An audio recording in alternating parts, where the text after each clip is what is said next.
ये जो मैंने ऐसा कांग्रेस। ऐसा बिल्कुल नहीं कहा कि कांग्रेस नेतृत्व की वजह से हुआ। मैंने कहा ये है कि हमारी हार हुई है, इसका हम लोग विश्लेषण करेंगे। उसकी जिम्मेदारी मैं स्वयं भी लेता हूँ, जो कि मैं बिहार से आता हूँ और एआईसीसी का जनरल सेक्रेटरी हूँ, तो हम अपने आप को अलग नहीं कर सकते। तो हम सब लोग बैठेंगे, बैठ के उस पर विश्लेषण करेंगे, उस पर चिंतन करेंगे और उस पर सुधार करेंगे। जो बात गुजर गई अब वो तो दोबारा वापस नहीं आ सकती है, लेकिन आने वाले दिनों में कांग्रेस पार्टी, चाहे दूसरे राज्यों में हम जो चुनाव लड़ रहे हैं, तो बिहार के चुनाव से जो सीखे हैं हम सीख लेंगे और आगे उसको सुधारेंगे। तो सर, क्या आपको क्या वजह लगती है, ये प्रदेश स्तर पर ये कमी रही कांग्रेस पार्टी की या बिल्कुल फिर देखिए, केंद्रीय स्तर पर नहीं, कमी रही? केंद्रीय स्तर पर बिल्कुल नहीं रही। जहाँ तक कांग्रेस अध्यक्ष सोनिया जी का सवाल है, राहुल जी का सवाल है, उन्होंने पूरा हर तरह से सहयोग दिया है और उन्होंने अपना समय भी दिया है, तो इसलिए उनकी तरफ से कोई कमी नहीं रही। लेकिन वही हम लोग जानना चाहते हैं कि हम लोगों से कहाँ चूक हुई है। यानी कि आप मान रहे कि केंद्रीय स्तर पर कमी नहीं रही, तो इसे बिल्कुल प्रदेश स्तर केंद्रीय स्तर पर। का इसमें कोई उनकी ऐसी कोई डायरेक्ट भूमिका भी नहीं थी।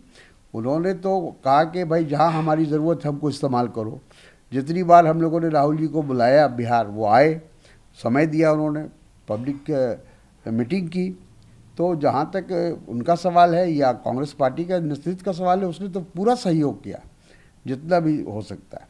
लेकिन हम लोग जो बिहार के नेता हैं या बिहार से जुड़े हुए लोग हैं, ये हमारी जिम्मेदारी थी कि हम कैसे कांग्रेस को आगे ले जाएं। और अगर हमारा संगठन मजबूत होता तो यकीनन हम लोग ज़्यादा से ज़्यादा सीट जीत सकते थे। यानी सीधे लफ्जों में अगर जनता समझना चाहे तो यही कह सकते हैं कि आप ये कहना चाह रहे हैं कि प्रदेश स्तर पर ये जो है कमी रही है कांग्रेस पार्टी की, की वजह से बिहार में हार हुई है। बिल्कुल, हम उसी चीज़ की हम लोग चाहते हैं कि जो बिहार में जिन लोगों ने चुनाव लड़ा कांग्रेस के उम्मीदवार की हैसियत से, उनके साथ हमारी ज़िला कांग्रेस कमेटी है और हमारा जो प्रदेश का नेतृत्व है, उन सब के साथ बैठे हम लोग और आपस में इस बात को पता लगाने की कोशिश करें कि आखिर हम लोगों से कहाँ चूक हुई है। तो ये हम लोग करेंगे और उससे हम फिर केंद्रीय नेतृत्व को या हमारा जो आला कमान है, कांग्रेस प्रेसिडेंट हैं, उनको हम अवगत कराएंगे कि हम लोगों की जो हार की क्या वजह रही, उससे हम लोग हाईकमान को अवगत कराएंगे। कांग्रेस के बीच में मतभेद या मतभेद? नहीं, ऐसा कुछ भी नहीं है। देखिए, ये एक रूटीन वर्क है। कांग्रेस में ये हमेशा होता रहा है कि चुनाव के बाद चाहे हम जीते हों हारे हों, हम उसकी समीक्षा करते हैं, उसका विश्लेषण करते हैं, कहाँ कौन सी कमी रह गई। क्योंकि अभी जो चुनाव हुआ बिहार में, उसमें हमारा परफॉर्मेंस बहुत ही पुअर रहा है। इस बात को, जो सच्चाई हमने कहा कि सच्चाई को स्वीकार करना चाहिए और उसमें आगे भविष्य में उसको कैसे सुधारा जाए, उस पर हम लोगों को किसी नतीजे पर पहुंचना चाहिए। और उसके लिए जो भी लोग इसमें इन्वॉल्व थे चुनाव में, चाहे वो हमारे उम्मीदवार थे, चाहे वो हमारे कांग्रेस के कार्यकर्ता थे, जो जिला कांग्रेस कमेटी थी, ऐसे तमाम लोगों को जो चुनाव अभियान में थे, उन सब के साथ बैठकर हम लोग शांति से चिंतन करेंगे और किसी न किसी नतीजे पर पहुंचेंगे और जो भी कमियां हैं उसको हम दूर करने की कोशिश करेंगे भविष्य में। आज चिदम्बरम साहब और जयराम रमेश जी का भी बयान आया है। वो दोनों भी वर्किंग कमेटी के वरिष्ठ सदस्य हैं। उन्होंने भी हमारी बात का एक तरह से संपुष्टि की है और समर्थन किया है और कहा है कि जल्द से जल्द वर्किंग कमेटी बुलाई जाएगी।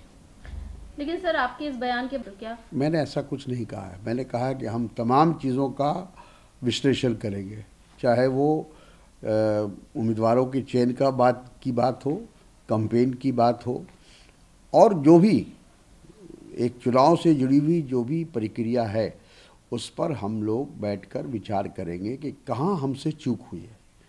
तो ये तो, और ये इसमें हमने अपने आप को भी शामिल किया है। हम इसको अपने आप से अलग नहीं करते हैं।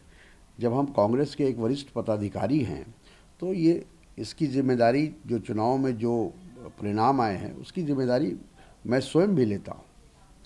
आखिर क्या वजह रही सर, कई राज्यों में चुनाव से पहले ही आखिर क्या क्यों नहीं समीक्षा होती है, जिससे कि चुनाव के बाद जो आकलन आप लोग कर रहे हैं, या अभी आप खुद भी कह रहे हैं कि महागठबंधन जो हार रही है उसकी वजह कांग्रेस है, तो ये आप खुद भी देखिए, मान रहे हैं? जहाँ तक हाईकमांड का सवाल है, हाईकमांड ने तो हमेशा ये कोशिश की है और लोगों को जिम्मेदारी दी है, अलग अलग सबको जिम्मेदारी दी। हमारे यहाँ कैंपेन कमेटी बनी, इलेक्शन कमेटी बनी, और पहले से प्रदेश कांग्रेस कमेटी है, उसकी वर्किंग कमेटी है, वो तमाम लोगों को इन्वॉल्व किया गया था।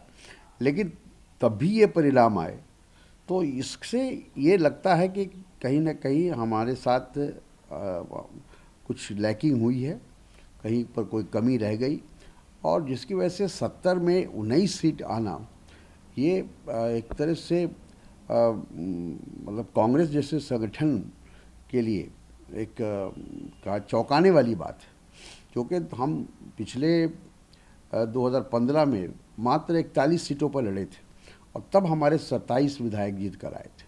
हमारा परफॉर्मेंस, हमारा स्ट्राइक रेट बहुत अच्छा था।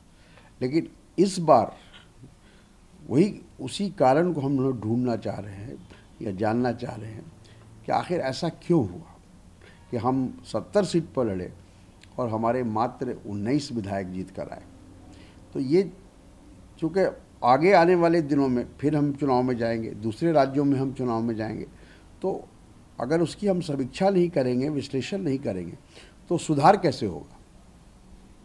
तो सर करना, और उसके बाद आपका भी अब बयान आता है कि महागठबंधन में जो हार हुई है उसकी पीछे वजह कांग्रेस है, तो कहीं ना कहीं ये माना जाए कि कांग्रेस की जो नींव है वो खिसकती जा रही है, अपने ही पार्टी के लोगों का विश्वास अपनी पार्टी से उठता जा रहा है? नहीं, देखिए, ऐसा है कि भारतीय जनता पार्टी और एनडीए ये लगातार जो जिस तरह की वो राजनीति कर रहे हैं, सब लोग उसको जान रहे हैं।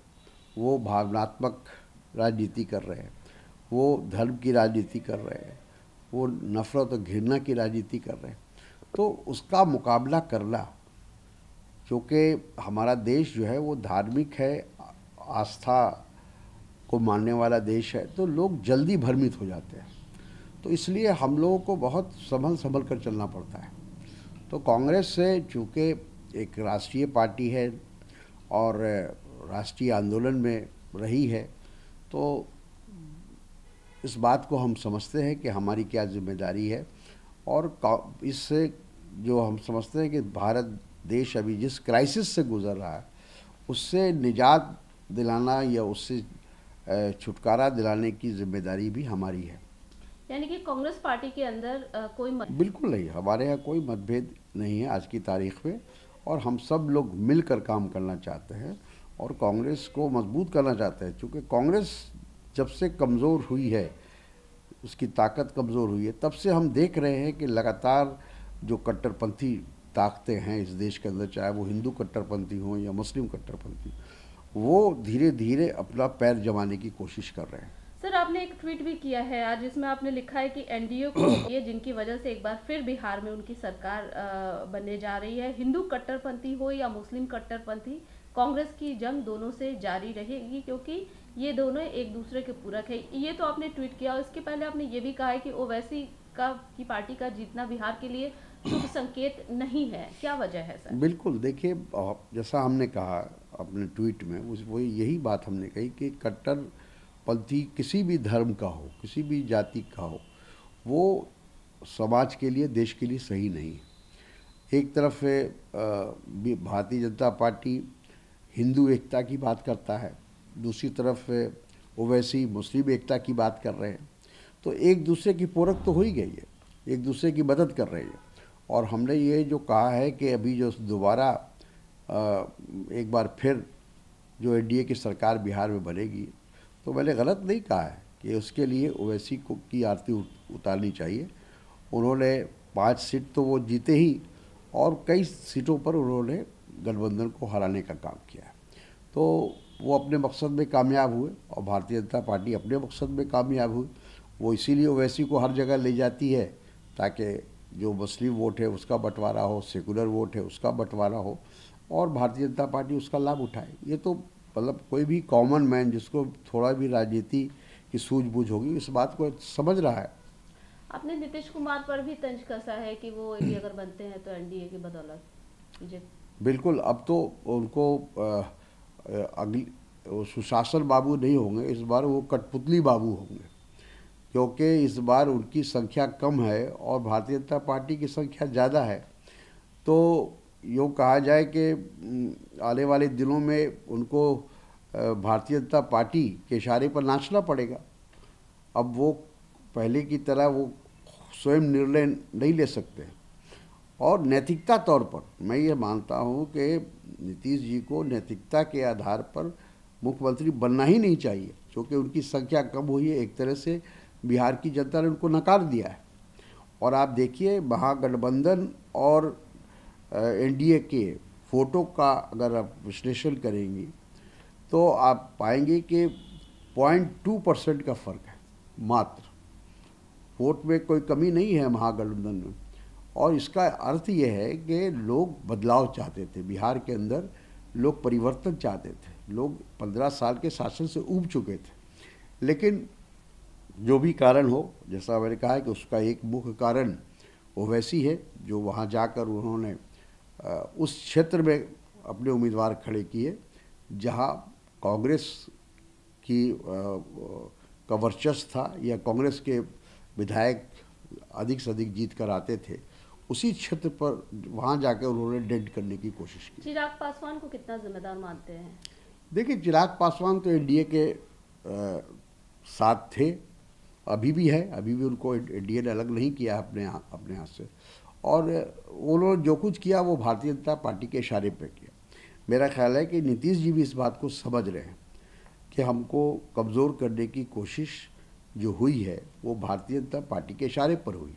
नहीं तो चिराग पासवान की इतनी हिम्मत और उनका इतना हौसला नहीं था कि वो सीधे नीतीश जी के ऊपर हमलावर हो। हम पार्टी ने ये कहा है कि हमारे पास बॉल आ रहे हैं, मतलब पार्टी दूसरी पार्टी से भी, और लेकिन हम एनडीए का साथ नहीं छोड़ेंगे। देखिए, मैं समझता हूँ कि उनको गंभीरता से लेने की ज़रूरत नहीं है। वो हर चुनाव में वो गठबंधन बदलते हैं। जो हमारे मांझी जी है, पहले उनकी शुरुआत कांग्रेस से ही हुई थी, उनकी राजनीतिक जीवन की शुरुआत वहीं से हुई थी, लेकिन फिर वो अलग अलग दल में प्रवेश करते चले गए, अलग गठबंधन में आए। लोकसभा में हमारे साथ थे और विधानसभा में वो एनडीए के साथ हैं। कल कहाँ रहेंगे कहना मुश्किल है। तो उनकी बातों पर ज़्यादा गंभीरता से लेने की आवश्यकता नहीं है, जहाँ तक मेरा। अब क्या उम्मीद करते हैं सर, क्योंकि महागठबंधन की अगर बात है तो आरजेडी एक का सीट का अगर बात करें तो सबसे ज़्यादा सीट लेकर आई है। बिल्कुल, आज नंबर 1 की पार्टी बनी है आरजेडी। भारतीय जनता पार्टी से भी एक सीट उसको ज़्यादा मिली है। तो एक बात तो स्पष्ट हुई है कि देखिए, जो मैं शुरू से कह रहा हूँ कि लोग चाहते थे कि वहाँ महागठबंधन की सरकार बने, लेकिन कुछ हमारी कमी रही और कहीं ना कहीं कोई ऐसी चूक हुई जिसकी वजह से आज महागठबंधन की सरकार बनते बनते रह गई।